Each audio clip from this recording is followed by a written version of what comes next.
നോക്കൂ, ഇപ്പോൾ തോൽവി എന്ന് പറയുന്നത് മിക്കപ്പോഴും ഭൂരിഭാഗം സന്ദർഭങ്ങളിലും വിവിധ കാരണങ്ങൾ കൊണ്ടാണ് സംഭവിക്കുക. എപ്പോഴും ഒരു കാരണം കൊണ്ടൊരു തോൽവി സംഭവിക്കണമെന്നില്ല. അപ്പോൾ തോൽവിയുടെ കാരണങ്ങൾ വിശദമായി പരിശോധിക്കുന്നതും വിലയിരുത്തുന്നതും ഒക്കെ നല്ല കാര്യം തന്നെയാണ്. പ്രത്യേകിച്ച് CPM പോലെ പൊതുസമൂഹത്തിൽ പ്രവർത്തിക്കുന്ന ഒരു പാർട്ടിയെ സംബന്ധിച്ചിടത്തോളം അവർക്ക് ജനങ്ങളോട് വലിയ ഉത്തരവാദിത്വമുണ്ട്. അതുകൊണ്ട് അവർക്കെന്തെങ്കിലും വീഴ്ച സംഭവിക്കുന്നുണ്ടോ എന്നുള്ളത് അവർ പരിശോധിക്കുകയും ആ പരിശോധനയുടെ അടിസ്ഥാനത്തിൽ തിരുത്തൽ വരുത്തുകയും വേണം. അല്ലാത്ത പക്ഷം നേരത്തെ നിങ്ങളെല്ലാവരും പറഞ്ഞതുപോലെ ഒരു പൊതുസമൂഹത്തിൽ പ്രവർത്തിക്കുന്ന പാർട്ടി എന്നുള്ള നിലയ്ക്ക് ഉത്തരവാദിത്വത്തോടുകൂടി അത്തരം വീഴ്ചകൾ തിരുത്തിയില്ല എങ്കിൽ അവർ ഒറ്റപ്പെട്ടു പോകും, അന്യവൽക്കരിക്കപ്പെട്ടു പോകും, യാതൊരു സംശയമില്ല. അതിനെല്ലാ ഘടകങ്ങളും പരിശോധിക്കണമെന്നാണ് ഞാൻ പറയുന്നത്. ഇപ്പോൾ നമുക്കറിയാമല്ലോ, സംസ്ഥാനം വലിയൊരു സാമ്പത്തിക പ്രതിസന്ധിയിലൂടെയാണ് കടന്നു പോകുന്നത്. സാമ്പത്തിക പ്രതിസന്ധി ഉള്ളതുകൊണ്ട് തന്നെയാണ് ക്ഷേമ പ്രവർത്തനങ്ങളൊന്നും തന്നെ നടത്താൻ ഈ സർക്കാരിന് കഴിയാതിരിക്കുന്നത്. അങ്ങനെ ഇരിക്കുന്ന ഒരു സാഹചര്യത്തിൽ പോലും സൗഹാർദ്ദപരമാകാമെന്നേ, അത് നേതൃത്വത്തിനാകാം, ഭരണത്തിലിരിക്കുന്നവർക്കാകാം, ജനങ്ങളോട് ഒരു പ്രിയതയോടുകൂടി പെരുമാറുക എന്ന് പറയുന്ന ഒരു മോശപ്പെട്ട കാര്യമല്ല രാഷ്ട്രീയത്തിൽ. കാരണം എന്ന് വെച്ചാൽ നിങ്ങളെ തെരഞ്ഞെടുത്ത് നിങ്ങളെ അധികാരികളാക്കുന്ന വിഭാഗമാണവർ. അപ്പോൾ അവരോട് വളരെ സ്നേഹത്തോടു കൂടി പെരുമാറുന്നത് ഒട്ടും തന്നെ തെറ്റായൊരു കാര്യമില്ല. ഇപ്പം നമ്മൾ പറയും പൊതുവേ കമ്മ്യൂണിസ്റ്റ് നേതാക്കൾ കർക്കശ സ്വഭാവികളാണ് എന്ന് പറയും, കർക്കശത്തോടുകൂടി പെരുമാറുന്ന ഒരു രീതി അവർക്കുണ്ടെന്ന് പറയും. ശരിയാണ്, അങ്ങനെ ഒരു രീതി അവർക്കുണ്ട്. കാരണം അവർ ഈ വളരെ ശക്തമായ പോരാട്ടങ്ങൾ നയിക്കുന്ന പോലീസിനെതിരെ, ഫ്യൂഡലിസത്തിനെതിരെ, അധികാരിവർഗ്ഗങ്ങൾക്കെതിരെയൊക്കെ ശക്തമായ പോരാട്ടങ്ങൾ നയിക്കുന്ന ആളുകൾ എന്നുള്ള നിലയ്ക്ക് അവർക്കൊരു കാർക്കശ്യത്തിൻ്റെ സ്വഭാവം ഉണ്ടാവും. പക്ഷേ ആ സമയത്തും ജനങ്ങൾ അവരെ അംഗീകരിച്ച് എന്തുകൊണ്ടാണെന്നറിയാമോ? അവർ വളരെ ആദർശാത്മകമായൊരു ജീവിതമാണ് ജീവിക്കുക. അപ്പോൾ സ്വാഭാവികമായിട്ടും ആ ആദർശാത്മകമായ ജീവിതം ജീവിക്കുന്നവരോട് അല്പം കാർക്കശ്യത്തിൽ അവർ പെരുമാറിയാൽ കൂടിയും നമ്മൾ വളരെ അനുഭാവത്തോടുകൂടി നിൽക്കും. എന്നാൽ ഇന്നത്തെ കാലഘട്ടത്തിൽ അങ്ങനെയൊന്നും അല്ലല്ലോ. ഇപ്പോൾ നല്ല രസകരമായിട്ട് വിദേശയാത്രയൊക്കെ നടത്തുന്ന മുഖ്യമന്ത്രി, അങ്ങനെയൊന്നും നമ്മൾ ഈ ഒരു കമ്മ്യൂണിസ്റ്റ് മുഖ്യമന്ത്രി ഇങ്ങനെ വളരെ വ്യത്യസ്തനായിരിക്കുന്നു എന്നും പറയാൻ പറ്റുന്നൊരു സാഹചര്യത്തിൽ ഇപ്പോൾ, അല്ലെങ്കിൽ കമ്മ്യൂണിസ്റ്റ് നേതാക്കൾ പൊതുവെ ഇത്തരത്തിലുള്ള എന്താ പറയുക, സാമൂഹികമായ പ്രീണനങ്ങൾക്ക് വഴിപ്പെടാതെ ഇരിക്കുന്നു എന്നൊന്നും പറയാൻ കഴിയുന്നൊരു സാഹചര്യമൊന്നും ഇപ്പോൾ ഇല്ല. അപ്പോൾ ഏതായാലും തമ്മിൽ ഭേദം എന്നുള്ളതിലേക്ക് പലപ്പോഴും ആളുകൾ ചൂസ് ചെയ്യുന്നൊരു സാഹചര്യത്തിലേക്ക് നമ്മുടെ സമൂഹം എത്തിയിട്ടുണ്ട്. അപ്പോൾ ആ അർത്ഥത്തിൽ നിങ്ങൾ സൗഹാർദ്ദപരമാകണം ആളുകളോട്. അതിന് ശൈലി പ്രശ്നമാണെങ്കിൽ ശൈലിയും പരിശോധിക്കപ്പെടണം. ഇപ്പം ഞാൻ കാണുന്ന ഒരു പ്രധാനപ്പെട്ട പ്രത്യേകത, നല്ല രീതിയിൽ തന്നെയുള്ള വിമർശനങ്ങൾ ഓരോ ജില്ലാ കമ്മിറ്റികളിൽ നിന്നും ഉണ്ടാകുന്നു എന്നുള്ളതാണ്. അപ്പോൾ അത് വളരെ പ്രധാനപ്പെട്ട ഒരു കാര്യമാണ്. കാരണം വെച്ചാൽ ഇപ്പം വിഭാഗീയത പാർട്ടിയിൽ ഉണ്ടായിരുന്നു എന്നുള്ളത് പാർട്ടി തന്നെ സമ്മതിച്ചിട്ടുള്ളൊരു കാര്യമാണല്ലോ.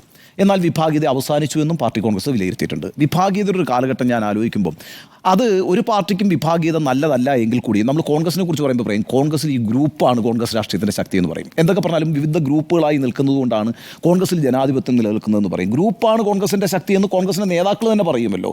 ആന്റണി ഗ്രൂപ്പ് ഉണ്ടായിരുന്നതും കരുണാകരൻ ഗ്രൂപ്പ് ഉണ്ടായിരുന്നതുമാണ് ശക്തി എന്നൊക്കെ പറയും. ഇവിടെ ഈ വിഭാഗീയത ഒരു പോസിറ്റീവായ വശം എന്തായിരുന്നു അറിയാമോ? ഒരു ചെക്കിംഗ് ഉണ്ടായിരുന്നു പരസ്പരം. അത് നിങ്ങളെ ഇല്ലാതാക്കാൻ വേണ്ടിയിട്ടാണ് ഞാനത് ശ്രമിക്കുന്നതെങ്കിൽ പോലും അത്തരത്തിലുള്ള തുറന്ന വിമർശനങ്ങളും ഏറ്റുമുട്ടലുകളും പാർട്ടിക്കകത്ത് നടന്നുകൊണ്ടിരുന്നൊരു കാലഘട്ടം കൂടിയാണ് വിഭാഗീയതയുടെ കാലഘട്ടം. വിഭാഗീയത അവസാനിച്ചത് എങ്ങനെയാണ്? വിഭാഗീയത അവസാനിച്ചത് ഔദ്യോഗിക പക്ഷം ഏകപക്ഷീയമായ ആധിപത്യം പാർട്ടിയിൽ സ്ഥാപിക്കുന്നതുകൂടിയാണ്. അതിനുശേഷം ഒന്ന് നോക്കിക്കേ, ഏതെങ്കിലുമൊക്കെ ഘട്ടത്തിൽ ഇത്തരത്തിലുള്ള തുറന്ന വിമർശനങ്ങൾ ഉണ്ടാകുന്നുണ്ടായിരുന്നു പാർട്ടിയിൽ. പ്രത്യേകിച്ച് 2021 തുടർഭരണത്തിന് ശേഷം ഏകഛത്രാധിപതിയായി പിണറായി വിജയൻ എന്ന കാര്യത്തിൽ എനിക്കൊരു സംശയവുമില്ല. അതൊക്കെ നമ്മൾ കേരളം കണ്ടുകൊണ്ടിരിക്കുന്നതല്ലേ. ഏകഛത്രാധിപതിയായി എന്ന് മാത്രമല്ല, ഇനിയിപ്പോൾ UDF അങ്ങേയറ്റം ദുർബലമായിരിക്കുന്നു എന്നൊരു വിലയിരുത്തലൂടെയുണ്ട്. കേരള കോൺഗ്രസ് എമ്മിങ് വന്നു. അതുകൂടാതെ ന്യൂനപക്ഷങ്ങളുടെ നല്ലൊരു ശതമാനം വോട്ട് വരുന്നുണ്ട്. അപ്പോൾ ഇനിയിപ്പോൾ വേണ്ടി വന്നാൽ ലീഗിനെ കൂടി ഒന്ന് തലോടി ഇപ്പുറത്തിടാം. ഇനി ലീഗ് വന്നില്ലെങ്കിലും ആ വിഭാഗത്തിലുള്ള കുറേ ആളുകളെ നമ്മൾക്ക് ഇങ്ങോട്ട് സമാഹരിക്കാം. അങ്ങനെയാണെങ്കിൽ UDFൻ്റെ സാധ്യതകളൊക്കെ അവസാനിച്ചിരിക്കുന്നു. ഇനിയും നമുക്ക് ഭരണത്തുടർച്ചകൾ ഉണ്ടാക്കാം എന്നൊക്കെയുള്ള കാഴ്ചപ്പാടിലേക്ക് എത്തിയിട്ടുണ്ട്. ആ കാഴ്ചപ്പാടൊക്കെ തന്നെ ആവശ്യമില്ലാത്ത ഗർവവും അഹങ്കാരവും ഒക്കെ അധികാരികൾക്ക് ഉണ്ടാക്കിയിട്ടുണ്ട്. ഇപ്പോൾ ഇവിടുത്തെ പ്രശ്നം എന്താ പറയുക? KN ബാലഗോപാൽ നന്നായി പെരുമാറിയിട്ട് കാര്യമില്ല, അല്ലെങ്കിൽ വീണ ജോർജ് നന്നായി പെരുമാറിയിട്ട് കാര്യമില്ല, അല്ലെങ്കിൽ MB രാജേഷ് നന്നായി പെരുമാറിയിട്ട് കാര്യമില്ല. പിണറായി വിജയൻ നന്നായി പെരുമാറണം. അവിടെയാണ് നേരത്തെ ഈ അരുൺ പറഞ്ഞൊരു പ്രശ്നം. അതായത് നിങ്ങൾ ഈ ക്ഷേമ പെൻഷൻ കൊടുത്താലും പൂച്ചട്ടി പ്രയോഗം എന്ന പ്രശ്നമാണേ. ഈ പൂച്ചട്ടി പ്രയോഗം നടത്തിയപ്പോൾ യഥാർത്ഥത്തിൽ ഈ പൗരസമൂഹത്തെ കളിയാക്കുകയാണ് ചെയ്യുന്നത് ഒരാൾ. പക്ഷേ നമ്മുടെയൊക്കെ കോമൺ സെൻസിനെയാണ് ചോദ്യം ചെയ്യുന്നത്. ഇതാ ജീവൻ രക്ഷാപ്രവർത്തനമാണ് നടത്തിയെന്നൊക്കെ പറഞ്ഞിട്ടേ. പിന്നെ അങ്ങോട്ടേക്ക് ആ ഒരു ശൈലി ഈ പറയുന്ന വിവിധ തലങ്ങളിൽ, പാർട്ടിയുടെ വിവിധ തലങ്ങളിലെ പ്രവർത്തകരെയും സ്വാധീനിച്ചിട്ടുണ്ട്. ഇപ്പം വളരെ ശ്രദ്ധേയമായി ഞാൻ കണ്ടൊരു വിമർശനം എന്ന് പറയുന്നത് SFIക്കെതിരായിട്ടും DYFIക്കെതിരായിട്ടും ഒക്കെ ഉയർന്നിട്ടുള്ള വിമർശനങ്ങളാണ്. അത്തരം വിദ്യാർത്ഥി യുവജന സംഘടനകളൊക്കെ സമൂഹത്തിൽ എങ്ങനെ പെരുമാറുന്നു, എങ്ങനെ പെരുമാറിക്കൊണ്ടിരിക്കുന്നു, അതെല്ലാം തന്നെയും ചർച്ചയായിട്ടുണ്ട്. അപ്പോൾ ഈ പറയുന്ന, ഞാൻ അതാണ് പറഞ്ഞത്, തോൽവി സംഭവിക്കുന്നതിന് ഒരു കാരണം എന്നില്ല, വിവിധ കാരണങ്ങളുണ്ടാകും. ആ വിവിധ കാരണങ്ങൾ ഒരു പൊതുസമൂഹത്തിൽ പ്രവർത്തിക്കുന്ന പാർട്ടി എന്നുള്ളതിലേക്ക് പരിശോധിക്കണം. പരിശോധിച്ച് ആവശ്യമായ തിരുത്തൽ വരുത്തണം. ഇവിടെ ഞാൻ പോസിറ്റീവായിട്ട് കാണുന്നത് കഴിഞ്ഞൊരു 10 വർഷമായി ഇല്ലാത്ത വിമർശനങ്ങൾ ഉയർന്നു വരുന്നു എന്നുള്ളതാണ്. ഇപ്പോൾ ഒരു തോൽവിക്ക് പൂർണ്ണമായും കാരണം പിണറായി വിജയൻ എന്നല്ല പറയുന്നത്, മറിച്ച് പിണറായി വിജയൻ്റെ പ്രവർത്തനങ്ങളും അതിന് വഴിവെച്ചിട്ടുണ്ട് എങ്കിൽ അതും വിമർശിക്കപ്പെടണം. അതൊന്നും കഴിഞ്ഞൊരു 10 വർഷമായിട്ട് കാണുന്നില്ല CPM-നകത്തൊരു ഒരു പ്രത്യേക അധികാരി വർഗം രൂപപ്പെട്ടിരിക്കുന്നു. ആ അധികാരി വർഗത്തിൻ്റെ എന്താ പറയുക വിധേയത്വം, അവർ വിധേയന്മാരായിട്ട് പാർട്ടി പ്രവർത്തകർ മാറുന്നു. പാർട്ടിക്കുള്ളിൽ വിമർശനങ്ങൾ പറയാൻ ഭയപ്പെടുന്നു. സംസ്ഥാന സമിതിയൊക്കെ ചേർന്ന് കഴിഞ്ഞാൽ തീരുമാനങ്ങൾ കൊണ്ട് പറയുന്നു, വലിയ ചർച്ചയൊന്നും നടക്കുന്നില്ല എന്നുള്ളത് നമ്മളോട് തന്നെ ചില നേതാക്കളടക്കം പറയുന്നു. ഈ രീതിയിലുള്ള പെരുമാറ്റം കൊണ്ട് ഈ പറയുന്ന കണക്ക് ഈ തോമസ് ഐസക്കിൻ്റെ വരികളാണ് ഏറ്റവും നല്ലൊരു വരിയായിട്ട് എനിക്ക് തോന്നി. ഈ പാർട്ടി എന്ന് പറയുന്നത് പാർട്ടി പ്രവർത്തകരുടെ മാത്രമല്ല, ജനങ്ങളുടെ കൂടെ പാർട്ടിയാണ്. അതുകൊണ്ട് നമ്മൾ ഈ സംസ്ഥാന സമിതി കൂടിയിരുന്ന് ചർച്ച ചെയ്ത് പ്രശ്നം പരിഹരിക്കേണ്ട എന്നോട് പറഞ്ഞിട്ടുണ്ട് ആ ഇൻ്റർവ്യൂവിലെ. സംസ്ഥാന സമിതി കൂടിയിരുന്ന് എല്ലാം ചർച്ച ചെയ്ത് നമുക്ക് ഇന്ന വീഴ്ചകൾ വരുത്തി അങ്ങനെ പറഞ്ഞു മാത്രം അത് പരിഹരിക്കാൻ കഴിയില്ല. അത് ജനങ്ങളെ തുറന്ന മനസ്സോടെ ബോധ്യപ്പെടുത്തണം.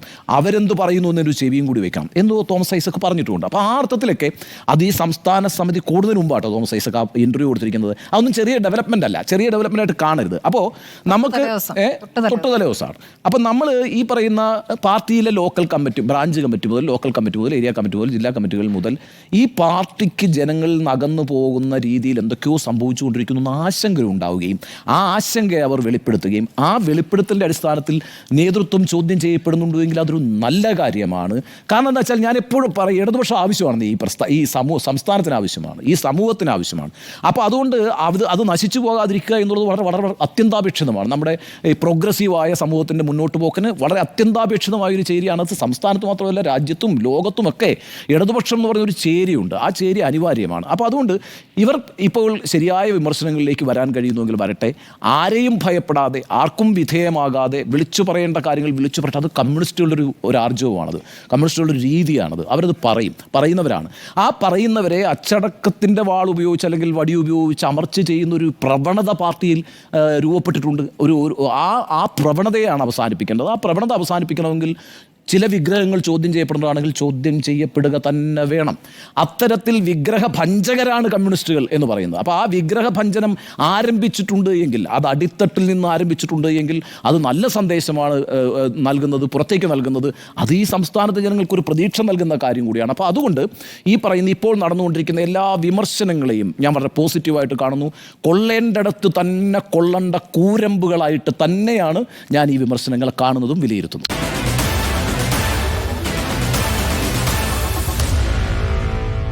Meet the editors.